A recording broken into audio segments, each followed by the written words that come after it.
Learning Russian isn't hard. You just need a good strategy. I started learning Russian as an adult, и сейчас я свободно говорю по-русски. And I thought long and hard about why I was able to become fluent, why others struggle, and what you can learn from my success.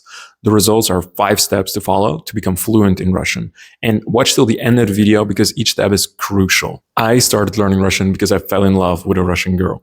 It was because of her that I got interested in the language.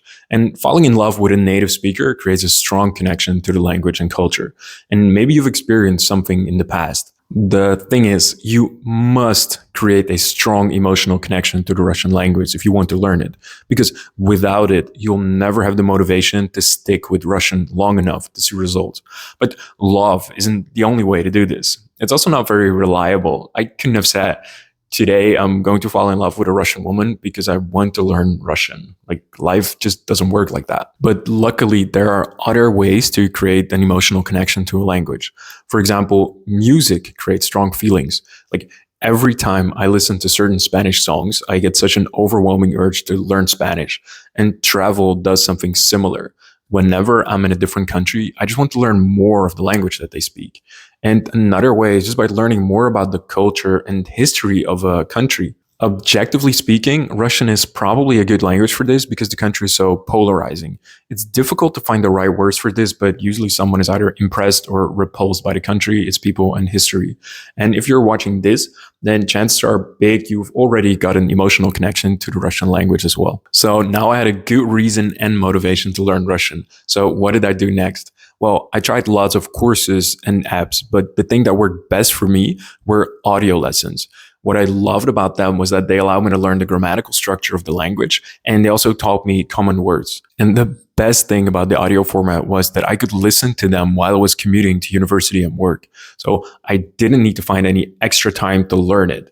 Now, why specifically audio lessons? Because good audio lessons teach you to think in the language, which is key when learning to have fluent conversations. Take, for example, my course, Conversations Unlocked. Each lesson teaches you common words and explains a small part of the Russian grammar. Then I give you plenty of speaking prompts, which ensure you deeply master the material, so that when you have a conversation, the language just rolls off your tongue. Each lesson builds upon the previous lessons, so you gradually learn difficult Russian grammar without feeling like you're overexerting yourself. And before you know it, you can say difficult sentences from the top of your head, like «Если бы у меня были деньги, я купил бы большую квартиру». I recommend listening to about 15 minutes of audio courses per day. More is better, but I work on creating a habit first and volume next. After you've gotten a decent overview of the language, its structure and grammar, it's time to add fuel to the fire. You can now already create a wide variety of sentences. So what happens when you upgrade your vocabulary? You'll be able to speak about an even wider range of topics. At this stage, I found a list of 1,000 most common words, and I made flashcards out of them. I just put them in an app called Anki and focus on learning all these words because the 1,000 most common words cover about 80% or so of the frequently used words encountered in daily conversations. So it makes sense to learn these in the beginning stages. It took me a couple of months, and it really helped my Russian speaking and comprehension skills. The app Anki uses spaced repetition, which is a technique that basically means that you spend most of your time on words you don't know yet. So that's why about 5 to 10 minutes a day is often enough to quickly improve your vocabulary. All right, by now you can speak and cover quite some topics, but you barely understand what native speakers say. And fortunately, this is just a matter of time, and it's actually super pleasant to get good at it. All you need to do is watch Russian series and movies, preferably each day for about 20 minutes, but since they're fun to watch, you can easily spend more time. I personally stopped most of my English series and movies and only watch Russian ones. And you don't need to make that sacrifice, but switching some of your English media consumption to Russian will make a big difference in your listening skills. I made the full switch because I often felt guilty for wasting time watching series. But now that I was watching Russian series, it suddenly felt like a productive use of my time. Now, this is when people often ask a big question. Should they watch with or without subtitles? And my answer is 100% this. If you're a beginner, just watch with English subtitles.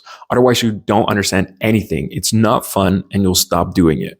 The main benefit of watching Russian series is that you're hearing real people use the language in a natural context. Of course, having conversations with natives would be another option, but it's kind of difficult to arrange this on a consistent basis from the comfort of your own couch.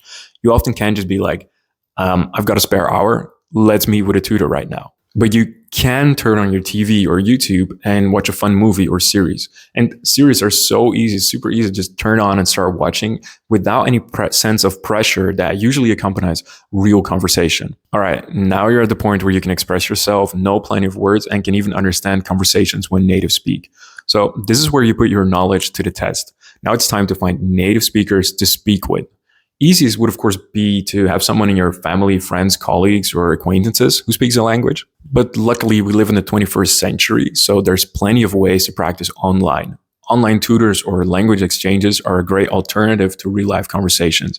Now, you may need to try a couple of tutors or conversation partners before you find one that you click with, but that will be worth all the effort because feeling comfortable will make it easier for you to practice speaking. Now, you can, of course, try speaking before doing the other steps, and I actually recommend you at least try doing this at least a couple of times. But these 5 steps are the general outline of how I would approach learning Russian. First, get an emotional connection. Chances are you've already got this if you're watching this video. Then spend a month or so doing audio courses. Then install Anki and continue doing audio courses. Do both for another month and then start adding series to your daily resume. After another month of doing these 3 things, now find a conversation partner. And if you keep on doing these 5 things on a daily basis, it's just a matter of time before you're fluent in Russian. So what should you do next? If you want to speak Russian like I do, the first step is to sign up for my course Conversations Unlocked, which will develop your ability to instinctively say things in Russian. If you feel like this is something your Russian could use, check out the link in the description.